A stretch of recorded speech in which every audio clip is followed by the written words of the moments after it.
Right, so good afternoon, ladies and gentlemen. I think it is now afternoon, or just about afternoon. If anybody's listening in, we're now online, but apologies for those who wanted to take the first hour of lecture on this. We've had various computer problems that we're now solved. It does mean that if you're listening in now, you've lost all the basic analysis of magnetic fields and the equations for the poles and for the ampere turns that are needed. But for that, I'd refer you to the printed sheets, which are probably should be available online with the Cockcroft Institute Education. So now we've made an improvement in the in the equipment. So we've dealt with the ampere turns that are required for the different types of magnets. So we now know what the total current has got to be around the magnet pole or on a magnet yoke to actually generate the fields that we want. But it ain't as simple as that. We're going to look at coil geometry. And the standard arrangement is to have multiple turns in the coil because the current is such that the coil needs to be cooled. And the standard arrangement is to have circular holes, or they can be rectangular as well, to have holes in the side the copper conductor, or it could be aluminium conductor, but generally we use copper. And this is forced, there's water, demineralized water, forced under pressure through the coil, and that gets the heat out of it. And we're talking at least of kilowatts or sometimes tens of kilowatts.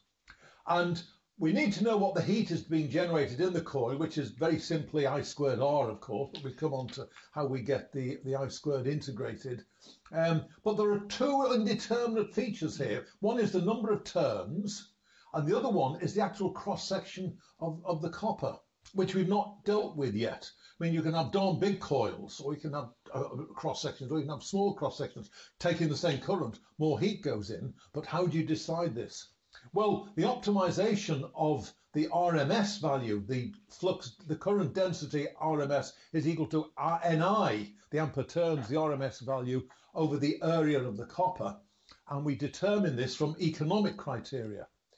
So let's deal very briefly with how you determine IRMS. So you just integrate I squared. This again, crikey, this is school stuff almost. You integrate I as a function of t, or the square of I as a function of t, over time, and divide by the time over which you've done the integration. And that gives you the RMS value, or that gives you the power. And the RMS value, of course, is the square root of this. And notice that in a DC magnet, very straightforward, the RMS value is equal to the direct current, which is what you'd expect. And for a pure sine wave, the equation you well know, it's the peak of the current divided by root 2, which again, very well known. But here, it gets very interesting. If you have a discontinuous waveform, you get a sort of clunk, clunk, clunk. Then you've got to do the integration over one period, and in fact, it is going to be decreased by the square root of the time, the Mark-space ratio.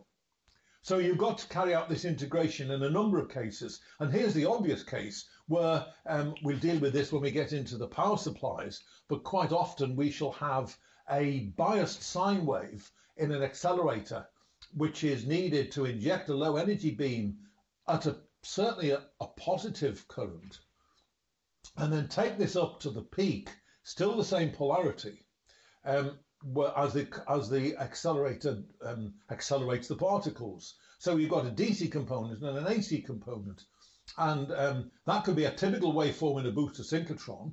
And to get the RMS current, you've got to integrate the square of this and then take the square root, and you then get the IRMS is equal to the peak of the current, a half times the square root of 3 over 2. So in any strange waveform or any discontinuous waveform, you must calculate the RMS current before you actually can establish what the total wattage is needed in the coil. And I say this shouldn't be necessary, but I was at a CERN accelerator school some years ago where there was an example set by one of the other lecturers who wanted the students to work out a coil, or they wanted them to design a complete magnet with the coils, but it was an AC magnet. And somebody put their hand up and said, please, Dr. So-and-so, Professor So-and-so, can you tell me what the RMS current is? Oh, it's very simple, he said. It's the peak current divided by √2. And he was thinking back to electric fires. It's not, if it's a biased sine wave. So whenever you're actually trying to work out or calculate the power that's dissipated in the coil, think about what the waveform is. And it's not straightforward. How do we determine the current density, which is going to determine the cross-section of the copper that we need in our coil? Well, it's done. The problem is if we have a large amount of copper with a low JRMS, with a low current density, you get a lower power loss. So the power bill goes down, whoopee. And the power converter size is decreased as well, the power supply. There's less heat dissipated in the magnet tunnel. All these are great things. But if you have a high current density, the coils go smaller. So the capital cost goes down and the magnets are smaller as well. So you've got to optimize these different things. And the usual thing is to plot a graph of the variation of the running costs with current density, and it goes up linearly, and the capital cost as the magnet is getting smaller and smaller, which comes down, and then you add the two together and you get a value of current density which is somewhere in the region where you can estimate that over 10 years of operation, and this running cost has got to be integrated over 10 years depending on the lifetime of your proposed facility, come up with a value of current density which is going to give you somewhere a minimum amount in this area here. And quite often it's the order of 3 to 4 amps per square millimeter inside the copper, not across the whole of the conductor with the hole in it, but just in the copper. But there are some cases where you want to run below that. So here's the, we haven't finished with this. Here's the economic optimum, but you've got to take politics into it as well. And you've got conflicting problems with the politics. If you can reduce the capital cost of your facility, the politician will cheer because they're only going to have to give you 75% or 80% of the money. But if you then tell them that the losses over the next 10 years are going to go up, the electricity bill is going to go up, and it's not going to be a very green facility, they won't like that. So you've got to balance politics against economics. So that is then going to determine the current density, the amount of copper that you need to put into your coils. But then how do you split it into numbers of turns? Well, if you have a large numbers of turns, the current comes down, you've got small neat terminals, but if it's a large terminal that's needed by a small number of turns, the current's gone up, they're very bulky and they're difficult to bring cables into it. Thin interconnections, more insulation in the coil is needed. Let's keep with the interconnections. Thin interconnections for the large N, thick, expensive interconnections from magnet to magnet with the small N. But then you need more insulation in the coil because the more and more turns you've got, the more and more voltage you've got to put on. And it might be bad enough for a DC magnet. If it's an AC magnet where there's a lot of volts, the old Nina power supply that we had in Daresbury needed 140 kilovolts across the complete magnet, but it wasn't actually at no point did 140 kilovolts appear. But the voltage stress with a low current gives you with the large N gives you a lot of insulation problems. But the opposite occurs for the small N, high percentage of copper in the coil, more efficient use of available space, and higher current power supplies, greater loss. So it's all wet finger in the air guesstimates. So let's look at what actually is done in reality. Well, here's the diamond, the 3GV synchrotron source, and for the dipole we had 40 turns per magnet, and the current was 1500 amps, and the volts in the total circuit was 500 volts. And for the quadrupole, it was 54 turns per pole, a maximum of 200 amps and 25 volts per magnet.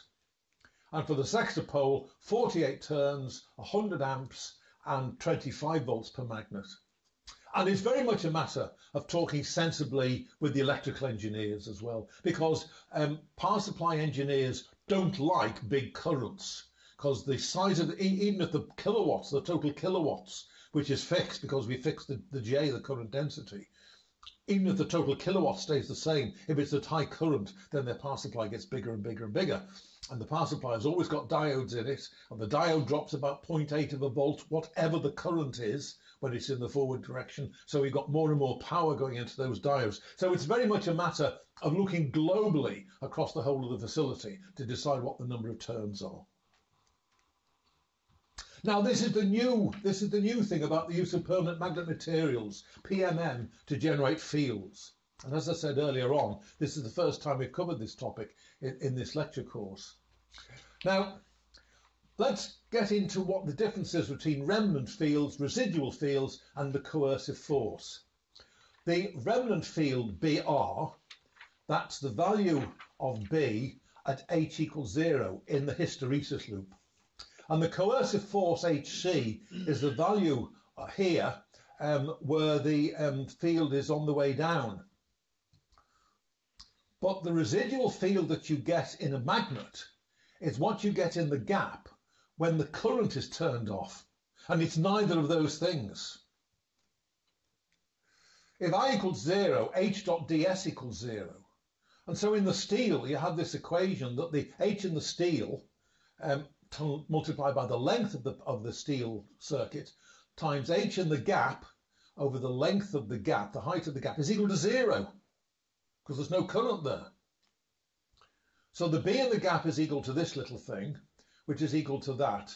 And the B in the gap is given by mu naught HC, which is this coercive force here, over lambda, the total length of the steel, over G, the size of the gap. So it is non-zero, and it's not HC, and it's not BR, the remnant field. So bear in mind that when you turn the current off, it's not just the remnant field you have, it's the residual field, which can be quite significant, particularly if this path length is a problem. If the gap is small and the path length is long, then you can have quite a lot of residual field.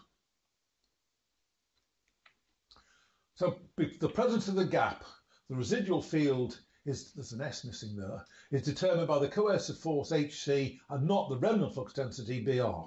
That's the first thing to realise. Now, we're going to start looking at how you use permanent magnets in the magnetic material. And here we have another C-chord magnet. And we're going to put some permanent magnet material into this.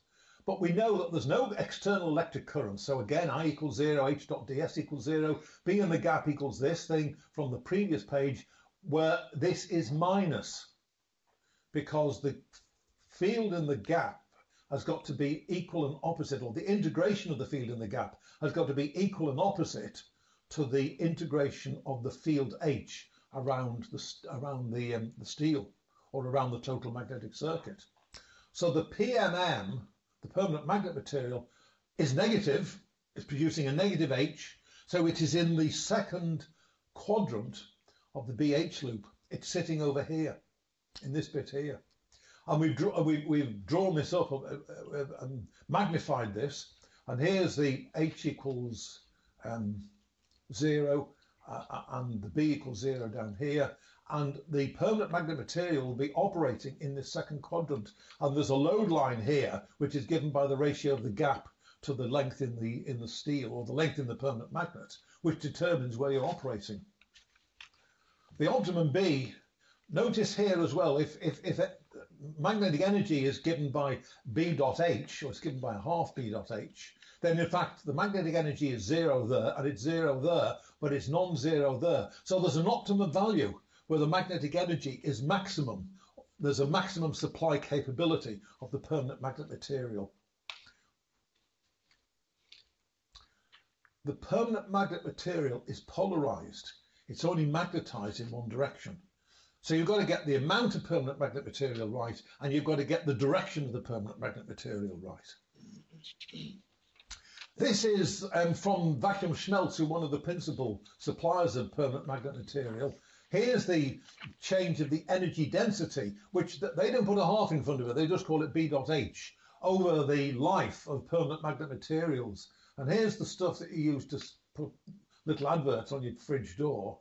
And here's samarium cobalt, and here's samarium. And now we're dealing with iron neodymium boron, or neodymium iron boron. And look at the difference in terms of the magnetic energy between this that is sitting down here at about 40 and that sort of sitting up there at 400, nearly a factor of 10.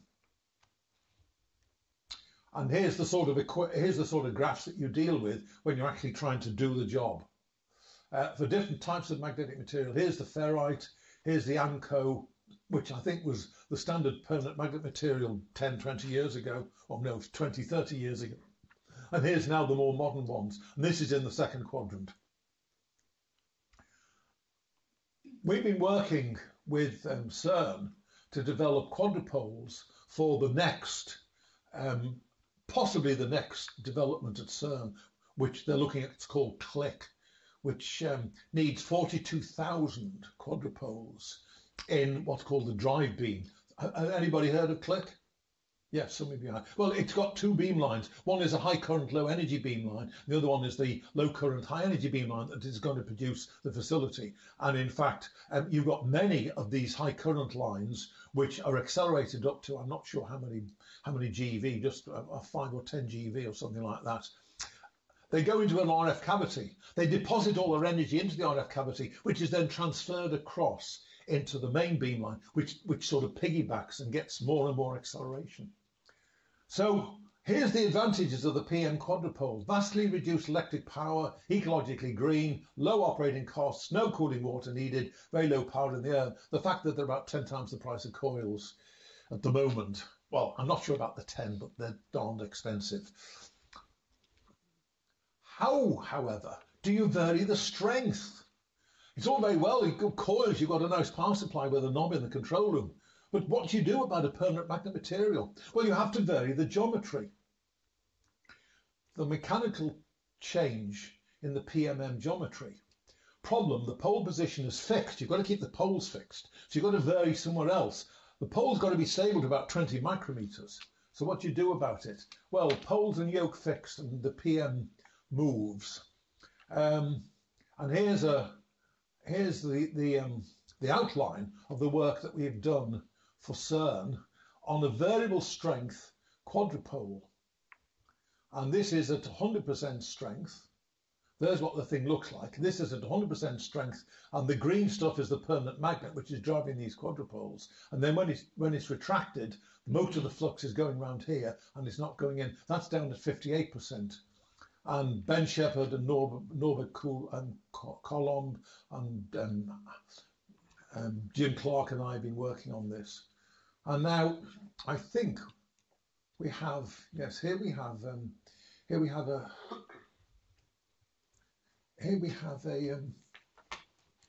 a demonstration, if I can make it work.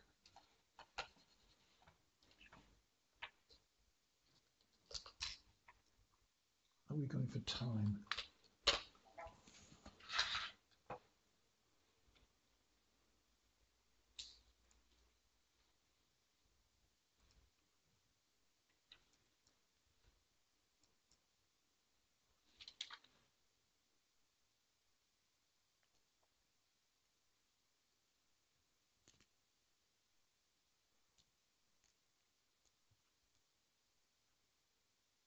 Blue is low flux density, red is high flux density. And this is the sort of thing you can do. And we've patented, I can show you that because we've patented it.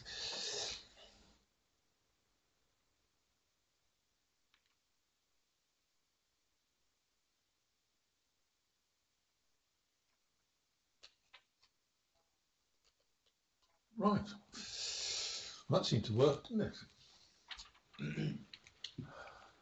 So we're now going to come on to what I've been calling the magnetic circuit. We'll come back onto the permanent magnet stuff in a bit because you never know, you might get some questions about it.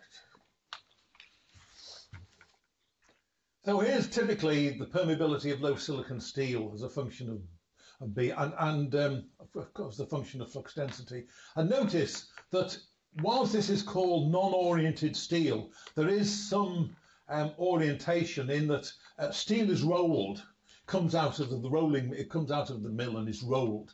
And in fact, you get slightly improved magnetic qualities in the rolling direction, parallel to the rolling direction, than you do at right angles to it.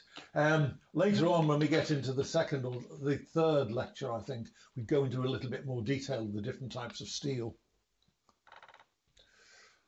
Another thing, we've been talking about the gaps, the pole gaps, and you might think that the total flux into the rest of the magnet, the back leg that's sitting around here, is going to be determined by the total flux density here multiplied by the width of the pole. No way, Jose.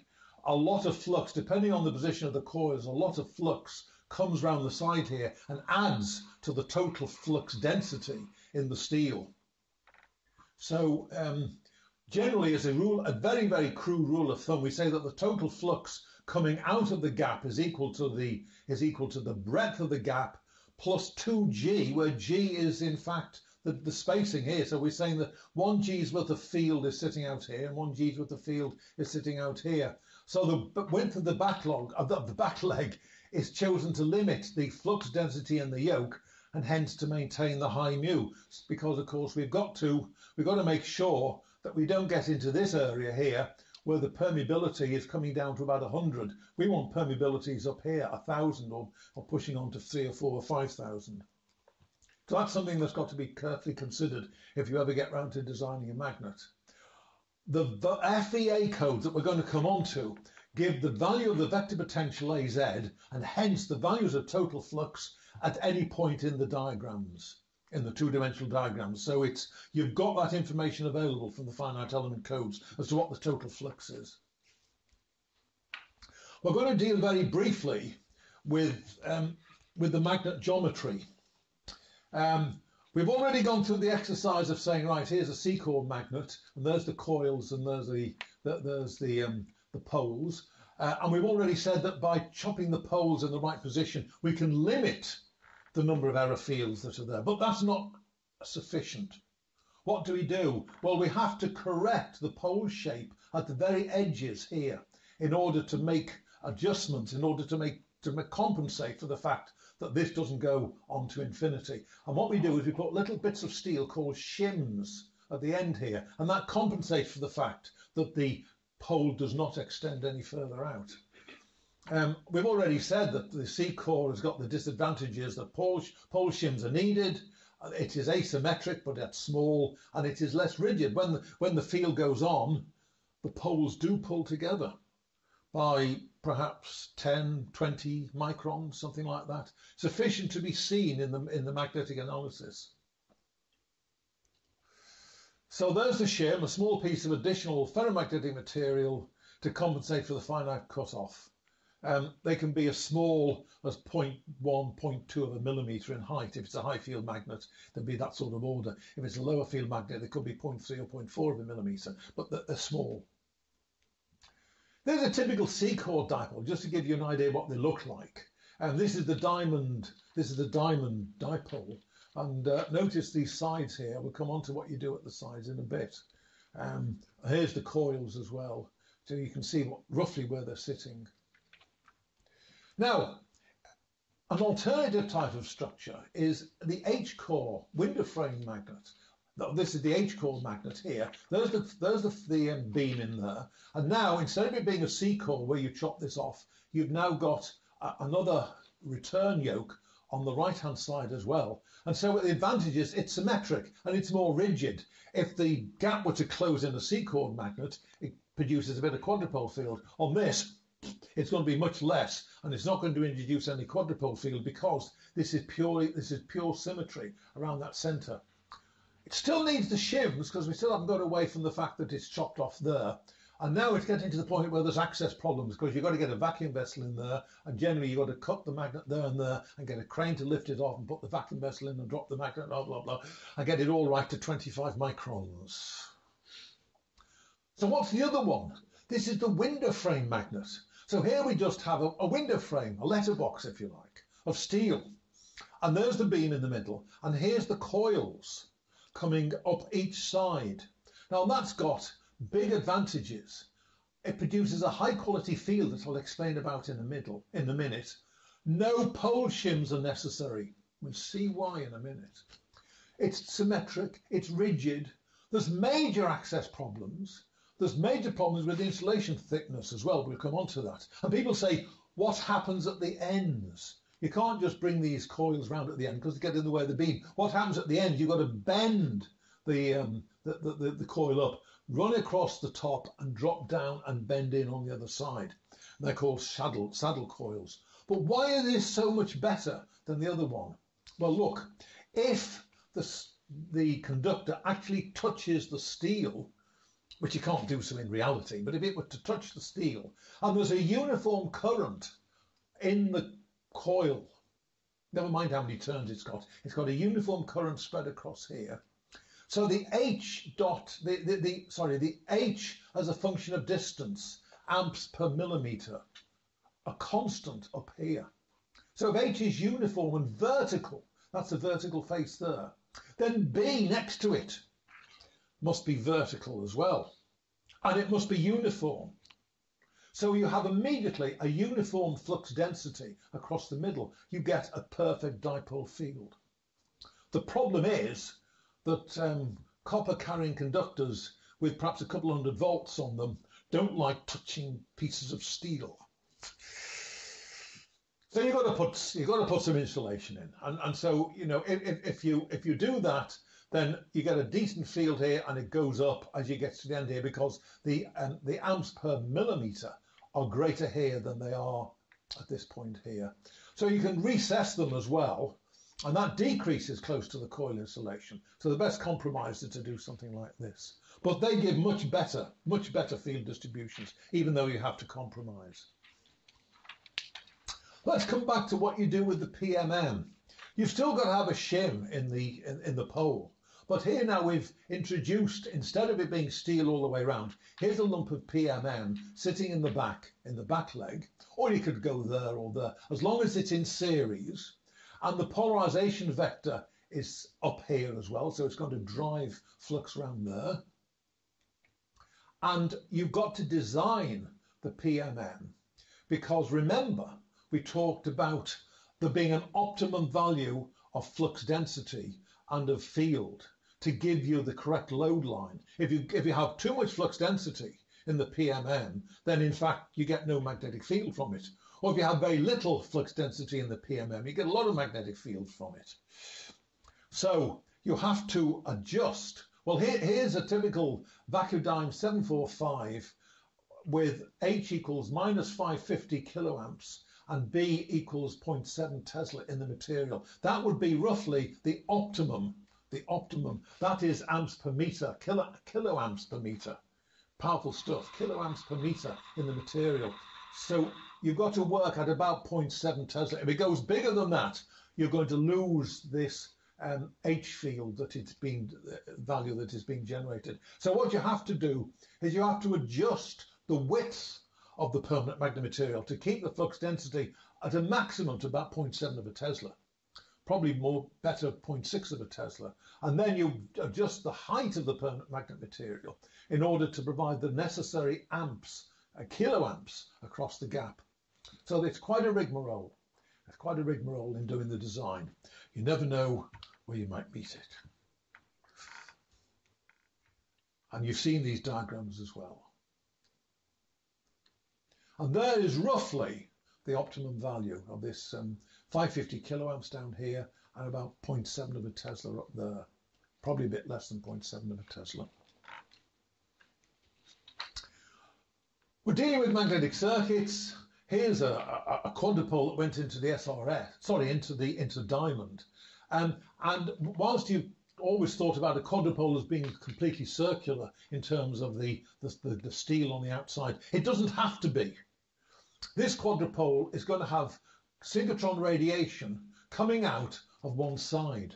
And depending on where, there was 240 quadrupoles in diamond, right the way around the lattice. Depending on where those quadrupoles are put with respect to the beam lines, the synchrotron radiation coming out can be anywhere from there out to here.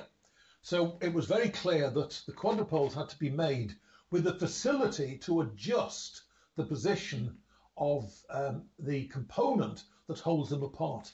This is not magnetic steel. This is not magnetic steel. The path of the flux through the quadrupole is like that and doesn't necessarily have to cross. And it's the quadrupole equivalent of the C magnet. It is not truly symmetrical about the 45-degree axes, but in fact, so the error in the error in the magnet is now possible to include octopole. But what you have to do is to make these back legs very thick, just as you have to do in a C-chord dipole to stop it developing a small amount of quadrupole. So there were three different types of. This is the back, by the way, so there's nothing coming out the back. Synchrotron radiation comes out tangentially from the beam. So this was just a straightforward aluminium spacer piece, but there were 3 or 4 different types of piece put in here for different beamline arrangements. So that's an open-sided quadrupole. Typical pole shims. Well, we've already talked about the dipole having this little shim at the end, and we'll come on to a minute as to how you predict it. But here's the quadrupole. Instead of having just a chopping off at the end, the usual feature is to take the tangent to the, remember this is a hyperbolic surface, to take a tangent to the hyperbolic surface and put this little nib cross-section A at the end. But when high fields are present, the chamfer angle must be small and the tapering of the pole might be necessary. We'll come on to what you do in that in a minute. How are we going for time? Not too bad. And how do you examine the quality of the pole? Because we're going to come now into how we predict the flux density distribution for a certain pole. And the important thing is to not just look at the variation of field with position, but to expand it into this Taylor series. And each of these terms in the Taylor series, it's coming back to the series that we had at the very beginning when we analysed the magnetic field that was possible in the gap. And so we have the dipole, the quadrupole, the sextupole. It is these features which give us a determining factor for whether a magnet design is adequate or inadequate. So notice that dB by dx is equal to B2 plus 2B3, etc. So the first differential is important, as is the second differential. So the quadrupole gradient is going to be identically equal to B2, which is dBy by, as a function of x, differentiated with respect to x. And the sextupole, it's the second differential. And these are the coefficients that you must look for, and it's these differentials that are going to determine whether the magnet is suitable or not for its behaviour, for its use. So for a dipole, you assess what we call delta B over B, which is By as a function of x minus By at the centre divided by By, delta B over B naught of the order of 1 part in 10,000. Is quite often needed. The quadrupole, you take the first differential, which is delta G over G naught. There you can get away with 1 part in 10 to the 3. The sextupole, d2by by dx squared, you can get away with perhaps 0.5% on that. So the sextupoles get easier, but the big issue is this dipole. We need to be to about 1 part in 10 to the 4 in the dipole. So there's the values that we typically work at. And how do we terminate the pole end? Well, you can't actually have we're now looking longitudinally along the magnet. You can't just put a square end in here. Some sort of smooth roll-off is needed in the third dimension. So we're now briefly going to introduce a concept developed by a German or Polish mathematician called Rogowski. Well, he was an experimental engineer as well. Next 4 slides. Rogowski was working with electrostatics, And he wanted to look at the breakdown strength of various materials by putting flat plates together and a chunk of material in between. And increasing the voltage till splat, the material broke down. But what the problem he had, of course, if you have the two flat plates, then he was working with electric fields. The electric fields at the end of the plates was phenomenally stronger than it was in the middle. So he devised a variation of shape at the end of the electrodes that would not increase the stress as you came out to a larger and larger gap. And that's called the Rogowski roll-off. And here are the electric potential lines around a flat capacitor plate. And somewhere down here, there is a line. You can see that at the end here, it really is very, very close together. These are the equipotential lines. So splat, this is where the high voltage is. But there is a line here beyond which is half the total potential, and along here the total gradient, i.e. the electric field, is monotonically decreasing. So it does not increase as it rolls out. If it does that for electric fields, it does it for magnetic fields as well. So we worked on that. Here's the blown up version, and here's that value at phi equals 0.5 that we want to follow. So it's the total, whether it's electric or magnetic flux, is monotonically decreasing if you follow that line. And that's called a Rogowski roll-off. So that's what I say is we can go into magnets, and it comes also with exactly the same arrangement. Here's the equation, y equals g over 2, which is the gap, plus this little lot. And there's a term alpha, there's an exponential term here, and there's a term alpha. And alpha is a parameter controlling the gradient at x equals 0, and it twiddles about 1. And here's the end of the diamond dipole. Here's the end of a diamond dipole. You can't see it very well. I think we perhaps you see it better if you put the lights out. Well, have you got a picture of that in the? Okay, so perhaps it's more simple to see in the. It's further on. Let's put the top light in.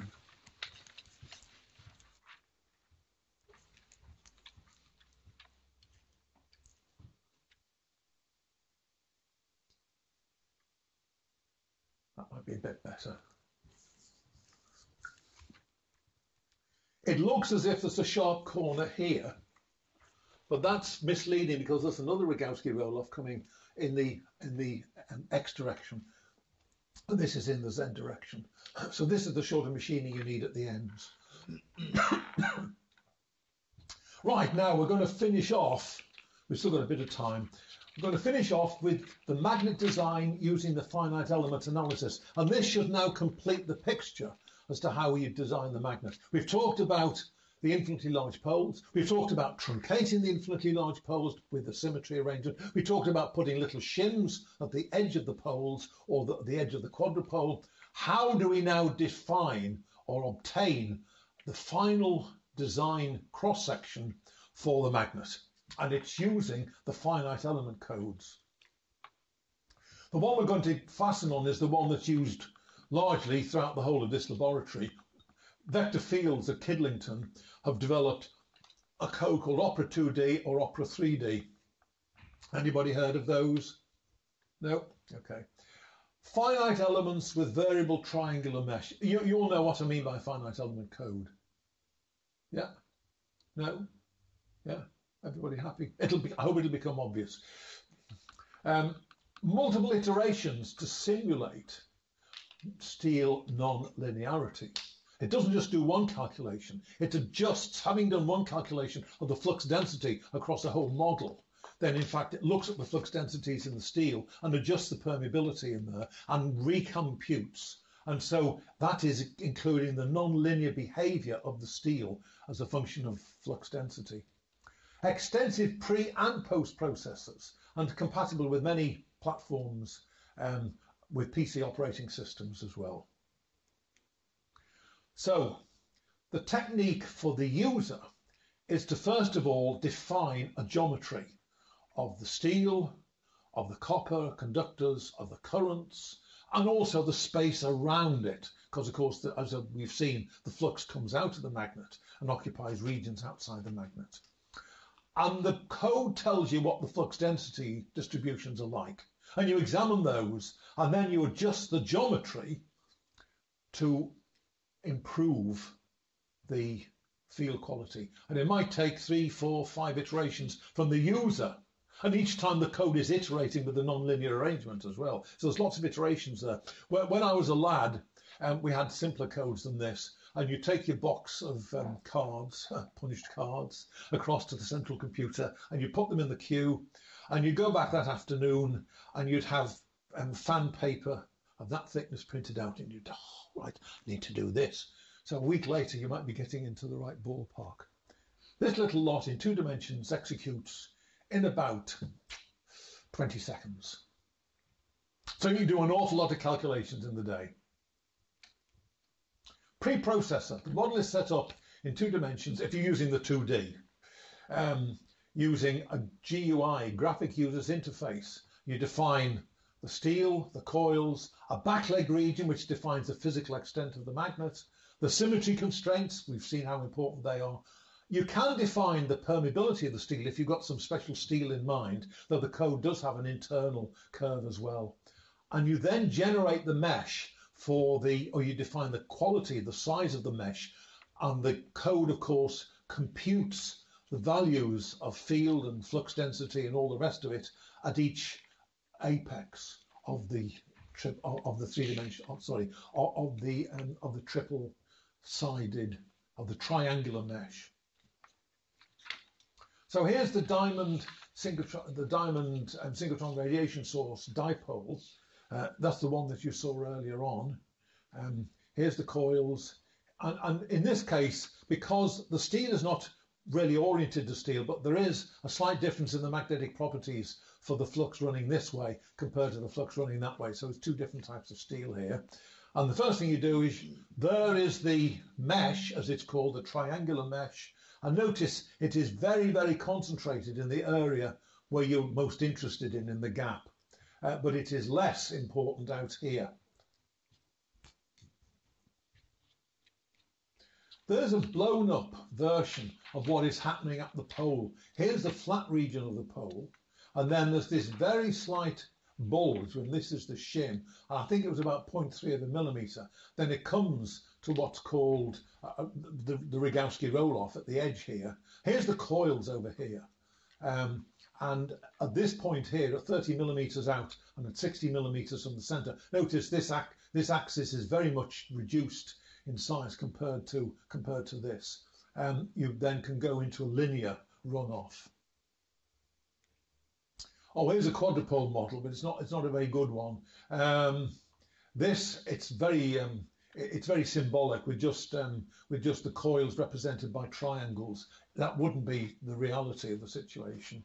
But notice that it's only a quarter of the quadrupole that's being described, is being defined. And that is because using the symmetry definitions, you can make sure that the code is well aware that this is only a quarter of a magnet and that it's reflected with the correct polarities into this axis, and then the whole thing is reflected with the correct polarities in the vertical plane as well. You could, in fact, even use 1/8 of the magnet and just reflect it, first of all, around the 45-degree line. What I have found, however, is you get silly numbers at 0, 0. Whereas this one seems to be okay. So, the solver.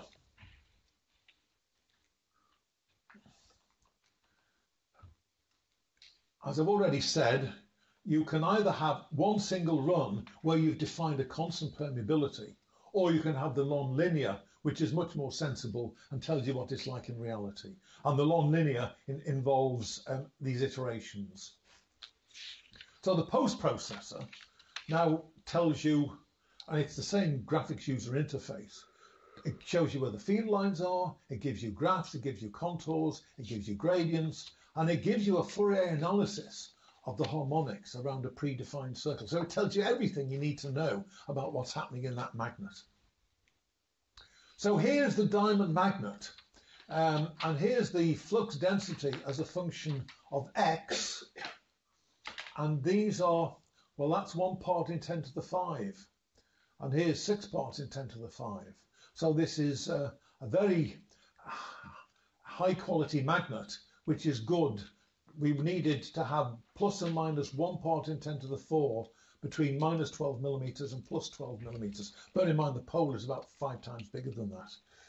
And we've achieved it. Notice that even at 14 millimeters, in principle, it's only 6 parts in 10 to the 5 down. And here's a lovely picture. If you've got politicians going round, it's the sort of thing you might show them because they like to see pretty pictures. This is actually the total, the modulus of the total flux density in various parts of the magnet. But it's, I think it's just a bit of showmanship actually to produce this. It looks good, doesn't it? Oh, look at that. Oh, multicolour. This is much more significant. And the green area, this is now a cross section through the beam area. This is the horizontal and this is vertical. And what we're getting is lines of constant scalar potential. It's lines of constant flux density, which is either plus or minus 0.01% up or down compared to the value at 0, 0. And you can see that the whole of this, the required good field region in the horizontal and in the vertical plane, it's at 14 millimeters there, and it's sort of 12 millimeters here, is within the plus or minus 0.01%. And here's the assessment of a quadrupole gradient. Again, this is expressed as the percentage variation of the gradient at the center. And these are at different vertical positions through the quadrupole. And of course, as you get further and further out, the beam is elliptical, so it gets less and less important to have a good horizontal distribution as you go out vertically. And so this was again meeting the gradient quality of plus or minus 0.1% or better to x equals 36 millimeters. But as you go out, here's y equals 0, which is the blue thing, and that's going out. It's going out okay to 36 millimeters. It's only just in at 36 millimeters. There's 4 millimeters in y, 8 millimeters in y, and it's going up now as you get to the outside. 12 millimeters is the green thing, but that can be truncated there because the beam is not going to get further than 20 something millimeters out at 12 millimeters up because it's an ellipse. And then the final one is this thing here as well. So that's the way you might look at a quadrupole.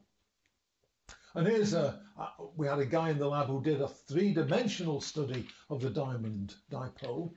This again is Opera 3D. That takes quite a few days to design the model, to build up the model, and then execution is usually about 5 or 10 minutes. Well, that tells you what's happening in the pole at the ends. Harmonics indicate the magnet quality. The accelerator physicists particularly want to look at it when calculating the beam behavior, judging suitability. When the magnet is measured, that's another interesting thing because, of course, as I said earlier on, there's no such thing as perfect manufacture. So, in fact, you might very well have the ideal picture from the finite element codes, but when you actually have a magnet in the workshop and have it measured, then, in fact, you want to judge how close that measurement is to the predictions that you had from Opera. Incidentally, we found in the past that providing the thing is properly made, Opera is incredibly accurate at predicting the flux density distribution in most magnets. It's a very, very reliable code. I say here that measurements of magnets after manufacture will be discussed in a section on measurements. Should have taken that out because we haven't got time to do a section on measurements, but if anybody's very interested in it, I can always give you some material. We've already mentioned the third dimension, haven't we, and why this is not a good way of terminating the magnet. But the important point is, on this slide, there's the flux density, the vertical flux density, and we're now looking in the Z direction. The beam is coming out in this direction. The flux density is still present outside the magnet. So the beam is still being bent when it gets out here. Not as much as it is in the center, but it's still being bent. So in fact, to look at the total strength of the magnet, you need to integrate the vertical field right the way through the magnet, By as a function of Z, dz, along the path of the magnet. And that will always be bigger than the length of the magnet. So we talk about the magnetic length of the magnet as being different to the physical length. And essentially it's the length is 1 over b naught, the integral of by as a function of z, over the integration path where b naught is the field at the centre. And depending on what you're doing at the end here, and we'll come on to that now, that will always be generally bigger than the physical length of the magnet. But you've got to be careful because if there's something out here that is magnetic, that could be messed up. And here's what you do at the ends, because look, we've already said that when you get a sharp corner in any electrostatic or magnetic situation, you always get grossly high fields at these points. So that would saturate. So in fact, what you've got to do is run off the ends. We've already seen an example of a Rogowski roll-off running off at the ends. And this may be done either the continuous machining, or if the magnet is laminated, and we'll come on to laminations in the next lecture, if it's laminated, having different laminations stacked together to approximate to a Rogowski roll-off. And this is what it would look like end on in a dipole. And notice the shim has to be increased in size as you come further out. Again, to try to compensate, the gap is getting bigger. So you try to compensate more by making the shim bigger and bigger. In the case of a quadrupole, quite often it's different radii of curvature. The one in the middle of the quadrupole, of course, should be a hyperbola, but you can generally at the end just get away with circular arc, except of course with tape milling these days you can define a hyperbola if you want. In the old days it was much more difficult. Here's the Nina magnet ends. You've already seen the dipole magnet ends, but this is the old accelerator that sat on this site 50 years ago. And this is a work of art. It's absolutely, look at the figuring in 3 dimensions, absolutely superb. This was a combined function magnet. There was no separate dipoles or quadrupoles in Nina. They were all combined function with the dipole and the quadrupole strongly present, and even some sextupole built into the pole face as well. And you can calculate, you can use the 3-dimensional code, which involves some degree of training and also a fair bit of time in assembling it. But you can do a 2-dimensional estimate of what's happening at the ends by just drawing a model in the Z direction. And this is roughly where the pole would be at the end. And this is what the pole shape would look like at the end, except down here, of course, from here you go from the Z direction into the XY direction, because you've got to put a return current here, and that's completely artificial, that's completely imaginary. But what you will get is a good field coming along here, and then you can look to see how it rolls off.